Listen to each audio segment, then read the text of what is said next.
दोस्तों, हनुमान चालीसा का पाठ बहुत से भक्त करते हैं। हनुमान जी की कृपा पाने के लिए, जीवन में सफलता प्राप्त करने के लिए, शिक्षा में सफलता प्राप्त करने के लिए, कर्ज से मुक्ति के लिए, धन प्राप्ति के लिए, समस्त प्रकार की कामनाओं को पूर्ण करने के लिए हनुमान जी की पूजा आराधना की जाती है। और हनुमान जी की कृपा जिस भक्त पर हो जाती है, उसका बड़े से बड़ा संकट टल जाता है। उसके जीवन की कोई भी कामना हो, हनुमान जी की कृपा से वो अवश्य पूर्ण होती है। तो हनुमान जी की कृपा पाने के लिए हनुमान चालीसा का पाठ सबसे सरल है और सबसे श्रेष्ठ भी है। बहुत शीघ्र प्रसन्न हो जाते हैं हनुमान जी अगर चालीसा का पाठ हम नियमित रूप से करते हैं तो। अब बहुत से भक्त प्रतिदिन हनुमान चालीसा का पाठ करते हैं, तो कुछ भक्त सिर्फ मंगलवार को करते हैं या शनिवार को करते हैं। कुछ भक्त निष्काम भाव से प्रतिदिन नियम बना रखा है, हमें हनुमान चालीसा का पाठ करना है हनुमान जी की कृपा प्राप्त करने के लिए। तो प्रतिदिन वो निष्काम भाव से हनुमान जी के चालीसा का पाठ करते हैं।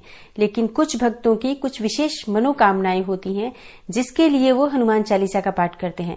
अब कई लोगों का कहना होता है कि हनुमान चालीसा का पाठ हम बहुत समय से कर रहे हैं, लेकिन उसका फल हमें प्राप्त नहीं हुआ, मतलब हमारी कामना पूर्ण नहीं हुई। देखिए, अगर आप निष्काम भाव से कर रहे हैं, मतलब सिर्फ नियम है कि हमें हनुमान जी को प्रसन्न करना है, उनकी कृपा प्राप्त करनी है, तो बस प्रतिदिन या फिर मंगलवार या शनिवार के दिन इस पाठ को करते हैं, तब तो अत्यंत ही श्रेष्ठ है। लेकिन अगर आपकी कोई विशेष कामना है तो आपको कुछ विशेष नियमों के साथ हनुमान चालीसा का पाठ करना चाहिए। निश्चित ही हनुमान चालीसा इतनी अधिक शक्तिशाली है कि अगर आप इस पाठ को नियम पूर्वक करते हैं, कुछ विशेष विधि से करते हैं, तो निश्चित ही आपकी जो भी कामना होती है वो पूर्ण होती है। तो आज की वीडियो में मैं आपसे बात करने वाली हूं कि किस प्रकार से अपनी कामना के लिए हमें हनुमान चालीसा का पाठ करना चाहिए। किसी भी प्रकार की आपकी कामना हो, इस विधि से अगर आप हनुमान चालीसा का पाठ करेंगे, इन नियमों का पालन करेंगे, निश्चित ही मात्र 11 दिन में आपकी मनोकामना पूर्ण होती है। और देखिए, मनोकामना कोई भी हो सकती है आपकी, जैसे कि आपको अपना घर चाहिए, कर्ज से मुक्ति चाहिए, संकटों से घिरे हुए हो, शत्रुओं से घिरे हुए हो, नौकरी में सफलता नहीं मिल रही है, नौकरी मिल नहीं रही है, या फिर आप सरकारी नौकरी के लिए तैयारी कर रहे हैं, सफलता नहीं मिल रही है, परीक्षा में सफलता नहीं मिल रही है। तो किसी भी प्रकार की आपकी कामना हो सकती है। धन का अभाव हो, संतान प्राप्ति में बाधा हो, विवाह में बहुत अधिक देरी हो रही है, मनचाहा जीवन साथी चाहते हैं, जिस भी कामना से आप इस उपाय को करेंगे, निश्चित ही मात्र 11 दिन में वो आपकी कामना पूर्ण होगी। तो किस विधि से हमें हनुमान चालीसा का पाठ करना है, किन नियमों का पालन करना है और कब से इस उपाय को शुरू कर सकते हैं, ये समस्त जानकारी आज की वीडियो में मैं आपसे शेयर करने वाली हूँ। तो वीडियो को पूरा जरूर देखिए, और अगर आपको आज की वीडियो अच्छी लगे तो लाइक भी जरूर कीजिए, शेयर भी जरूर कीजिए फैमिली फ्रेंड्स के साथ। और चैनल पर पहली बार आए हैं, अगर अभी तक आपने चैनल को सब्सक्राइब नहीं किया है तो चैनल को सब्सक्राइब कर लीजिए अगर आपको आज की वीडियो अच्छी लगे तो। और साथ ही बेल आइकन को भी प्रेस कर लीजिए, इससे ये होगा कि इस चैनल पर जो नई वीडियो अपलोड होंगी उनकी नोटिफिकेशन आपको सही समय पर प्राप्त हो जाएगी। बात करें कि हनुमान चालीसा का पाठ हमें कब से शुरू करना चाहिए, तो देखिए, हनुमान चालीसा का पाठ आप मंगलवार से शुरू कर सकते हैं, या चाहे तो आप शनिवार से भी शुरू कर सकते हैं। कोई इसमें पक्ष की विशेषता नहीं है कि आप शुक्ल पक्ष में शुरू करेंगे या कृष्ण पक्ष में शुरू करेंगे। आप किसी भी मंगलवार या शनिवार से इस उपाय को कर सकते हैं। अब उपाय शुरू करने से पहले आपको कुछ विशेष बातों का ध्यान रखना चाहिए, जैसे कि समय निश्चित होना चाहिए। सुबह या शाम किसी भी समय, जो समय आपके अनुकूल हो, इस पाठ को कर सकते हैं, लेकिन एक ही समय पर। जैसे कि अगर आप सुबह करना चाहते हैं तो सूर्योदय के 1-1.5 घंटे के अंदर कर लीजिए। जैसे कि ऐसा नहीं हो कि आप 10 बजे कर रहे हैं या 11 बजे कर रहे हैं, इस तरीके से नहीं करना है। प्रातःकाल जल्दी उठ जाएं, स्नान इत्यादि करने के बाद आप हनुमान चालीसा का पाठ कर लीजिए। मतलब जैसे कि अभी सर्दियां चल रही हैं तो सूर्योदय 7 बजे के आसपास होता है, तो आप 8 बजे तक इस पाठ को पूरा कर लीजिए अगर आप सुबह करना चाहते हैं तो। और अगर आप शाम को करना चाहते हैं तो इसी प्रकार से आप शाम के समय भी, सूर्यास्त के समय प्रदोष काल का समय होता है भगवान हनुमान जी की पूजा के लिए, तो आप शाम के समय भी 7 बजे से पहले पहले कर लीजिए तो बहुत अच्छा रहेगा। लेकिन समय एक ही होना चाहिए। जैसे कि अगर आप 7 बजे आसन पर बैठते हैं पूजा करने के लिए, तो 7 बजे ही हर रोज आपको बैठना है। ऐसा नहीं होना चाहिए कि आज आप 7 बजे बैठ रहे हैं पढ़ने के लिए और अगले दिन आप 8 बजे पढ़ें या 6 बजे पढ़ें। 2-4-5 मिनट इधर उधर हो जाता है, लेकिन आधे घंटे 1 घंटे का अंतर नहीं होना चाहिए आपके प्रतिदिन के पाठ में। तो एक समय निश्चित कर लीजिए, जो भी समय आपके लिए अनुकूल हो उस समय आप प्रतिदिन पाठ करेंगे। और सिर्फ 11 दिन की बात है, तो 11 दिन के लिए एक समय निश्चित कर लीजिए। और दूसरी चीज क्या है, दूसरा नियम है कि आपका आसन एक ही होना चाहिए। जैसे कि आसन घर में कई होते हैं, तो कभी आप किसी आसन पर बैठ जाते हो, कभी कोई दूसरा उसी आसन पर बैठकर पूजा कर रहा होता है। ऐसा नहीं करना है। एक आसन निश्चित कर लीजिए कि आप उस आसन पर बैठकर पूजा करेंगे, कोई दूसरा व्यक्ति उस आसन पर बैठकर पूजा ना करे। वैसे ये नियम हमेशा ही होना चाहिए कि प्रति व्यक्ति जो भी पूजा कर रहा है उसका आसन अपना अलग होना चाहिए, क्योंकि आसन की सिद्धि बहुत महत्वपूर्ण होती है। तो अपना एक आसन निश्चित कर लीजिए, उसी आसन पर बैठकर आपको पूजा करना है। लाल रंग का आसन होना चाहिए हनुमान जी की पूजा में। स्थान एक ही होना चाहिए। जैसे कि आप घर के मंदिर में पूजा कर रहे हैं, प्रतिदिन एक ही स्थान पर बैठकर आपको पूजा करना है। और इस पाठ को करते समय आप प्रतिदिन लाल रंग के वस्त्र धारण करें तो अत्यंत श्रेष्ठ होगा। लाल रंग के वस्त्र अगर आप प्रतिदिन धारण नहीं कर पाते हैं या आपके पास नहीं है, तो ऐसे में आप हल्के रंग के वस्त्र धारण करें। और जितने दिन तक आप ये पाठ कर रहे हैं उतने दिनों तक आप मांस मदिरा का सेवन नहीं करेंगे। इस बात का भी आपको ध्यान रखना है। इन नियमों का पालन करते हुए अगर आप हनुमान चालीसा का पाठ करते हैं तो निश्चित ही आपकी कामना पूर्ण होगी। पर ये नियम बहुत आवश्यक है, जैसे कि एक ही समय पर प्रतिदिन बैठना और एक ही स्थान पर बैठना, एक ही आसन पर बैठना, ये बहुत महत्वपूर्ण होता है किसी भी कामना की सिद्धि के लिए। अगर हम पूजा कर रहे हैं, मंत्र जप कर रहे हैं, तो इन नियमों का पालन बहुत आवश्यक होता है। और अब जान लेते हैं कि हनुमान चालीसा का पाठ आपको करना कैसे है। देखिए, बहुत आसान है। आपको प्रतिदिन 7 बार हनुमान चालीसा का पाठ करना है। तो इसके लिए हनुमान जी की मूर्ति होनी चाहिए आपके सामने, या तस्वीर होनी चाहिए जिसके सामने आप आसन लगाकर बैठकर पूजा करेंगे। जिस भी देवी देवता की हम पूजा आराधना करते हैं, उनकी तस्वीर या मूर्ति का होना हमारे सामने अत्यंत आवश्यक है। उनके सामने ही हम शुद्ध घी का दीपक प्रज्वलित करते हैं। तो आप चाहें तो हनुमान जी के सामने शुद्ध घी का दीपक प्रज्वलित कर सकते हैं, नहीं तो चमेली के तेल का दीपक हनुमान जी को बहुत प्रिय है, तो चमेली के तेल का दीपक प्रज्वलित कीजिए।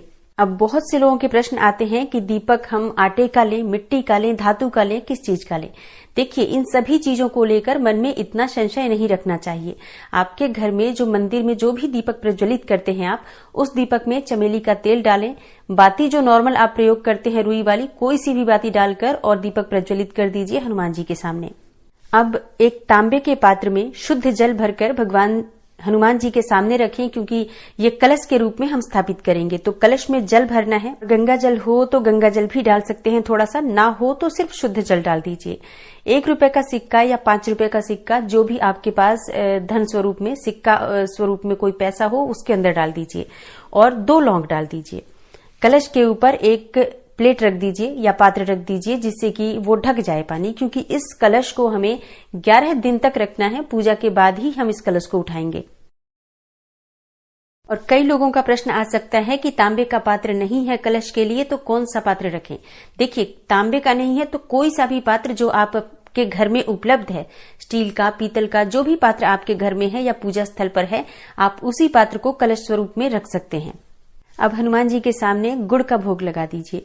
गुड़ का भोग लगा सकते हैं, आप चाहें तो चने का भोग लगा सकते हैं। बहुत से भक्त पूछते हैं कि क्या हम भुने हुए चने का भोग लगा सकते हैं। देखिए, भुने हुए चने नमक से बने होते हैं, नमक से भुने हुए वो चने होते हैं, और हनुमान जी की पूजा में नमक का प्रयोग नहीं होता है।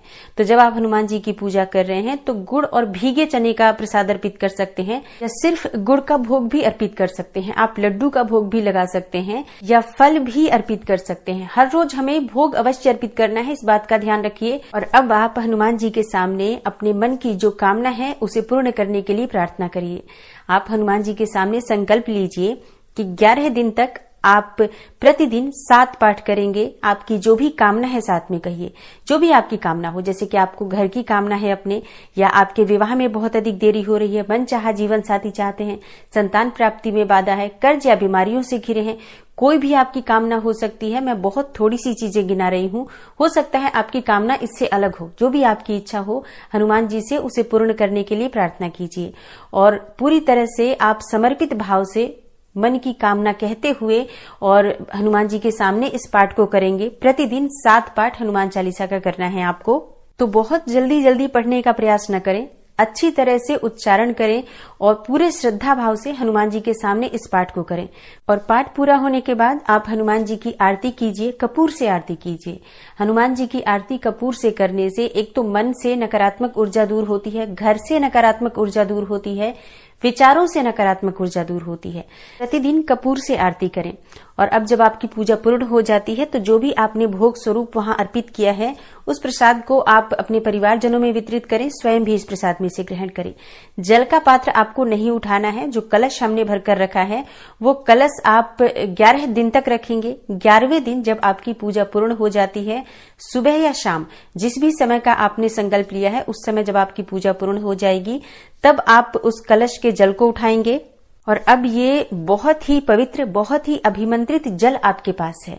चमत्कारी जल इसे आप कह सकते हैं। इस जल को आप किसी दूसरे पात्र में रखकर और आप इसे रख सकते हैं। कभी भी किसी जरूरी काम से आप जा रहे हो तो थोड़ा सा जल पीकर अगर आप जाते हैं तो वो आपका काम बहुत शीघ्र पूर्ण होता है, उस कार्य में आपको सफलता मिलती है। आप कहीं एग्जाम के लिए जा रहे हो या नौकरी में इंटरव्यू के लिए जा रहे हो या किसी भी जरूरी कार्य से जा रहे हो, इस जल में से अगर आप पीकर जाते हैं तो इससे आपको उस कार्य में सफलता मिलती है। कलश में जो सिक्का डाला है आपने उस सिक्के को अपने पर्स में रख लीजिए, क्योंकि वो सिक्का अभिमंत्रित सिक्का है, आपके धन में वृद्धि करने वाला सिक्का है, आपके कार्यों में सफलता दिलाने वाला सिक्का है। तो उसे अपने पर्स में या अपने धन रखने के स्थान पर हमेशा रखें। और जो लौंग आपने रखी थी वो लौंग भी निकालकर अपने पर्स में रखिए, अपने पास रखिए। इससे आपको आपके कार्यों में सफलता मिलेगी। तो अगर आपकी कोई विशेष कामना है और चाहते हैं कि बहुत शीघ्र पूर्ण हो जाए, एक बार हनुमान चालीसा का पाठ इस प्रकार से करके देखें, आपको लाभ अवश्य होगा।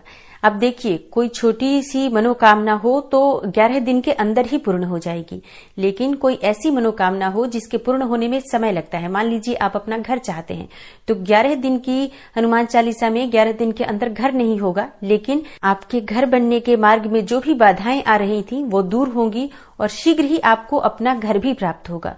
मतलब बड़ी से बड़ी मनोकामना इस उपाय को करने से पूर्ण हो जाएगी। बस आप धैर्य बनाए रखें, हनुमान जी की शरण में रहें, अपनी भक्ति पर पूरा विश्वास रखें और हनुमान जी की शक्ति पर पूर्ण विश्वास करें। अब एक बहुत जरूरी प्रश्न, बहुत सारी लड़कियों के प्रश्न आएंगे कि क्या हम इस उपाय को कर सकते हैं? जी हाँ, बिल्कुल कर सकते हैं। हनुमान चालीसा का पाठ लड़कियां कर सकती हैं, हनुमान जी की पूजा भी लड़कियां कर सकती हैं, बस उनको स्पर्श ना करें। सारे उपाय आप कर सकती हैं, जैसे कि अभी जो मैंने पूजा बताई, आप पूरी पूजा विधि से इसी प्रकार कर सकते हैं। हनुमान जी को स्पर्श करके जो तिलक लगाने का काम है वो सिर्फ पुरुष करेंगे, वो स्त्रियां नहीं कर सकती हैं। पीरियड के समय में आप इस उपाय को नहीं करेंगे तो 11 दिन शुद्ध अवस्था के निकाल लीजिए, ताकि आप लगातार 11 दिन तक इस उपाय को कर सके। और बीच में मैं बताना भूल गई वीडियो में कि आप जो भी पूजा करेंगे, जो भी इस उपाय को करेंगे, हनुमान चालीसा का पाठ जो भी करेगा, चाहे वो स्त्री हो पुरुष हो, अपने मस्तक पर भी आपको लाल टीका लगाना है। यानी कि जो रोली का तिलक आप हनुमान जी के मस्तक पर लगाएंगे तो अपने मस्तक पर भी आपको तिलक लगाना है।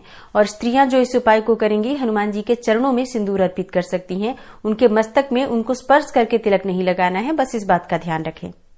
तो अपनी मनोकामना को पूर्ण करने के लिए एक बार इस प्रकार से हनुमान चालीसा का पाठ अवश्य करें और अपना अनुभव हमें कमेंट बॉक्स में अवश्य शेयर करें। आशा करती हूँ आज की वीडियो से आपको लाभ अवश्य होगा। अगर आपको आज की वीडियो अच्छी लगी हो तो लाइक जरूर कीजिए, शेयर भी जरूर कीजिए फैमिली फ्रेंड्स के साथ। और चैनल पर पहली बार आए हैं, अगर अभी तक आपने चैनल को सब्सक्राइब नहीं किया है तो आज की वीडियो अगर आपको अच्छी लगे तो चैनल को सब्सक्राइब जरूर कर लीजिए और बेल बटन को भी प्रेस कर लीजिए। इससे ये होगा कि इस चैनल पर जो नई वीडियो अपलोड होंगी उनकी नोटिफिकेशन आपको सही समय पर प्राप्त हो जाएगी। मैं मिलती हूँ आपसे अगली वीडियो में, तब तक के लिए नमस्कार।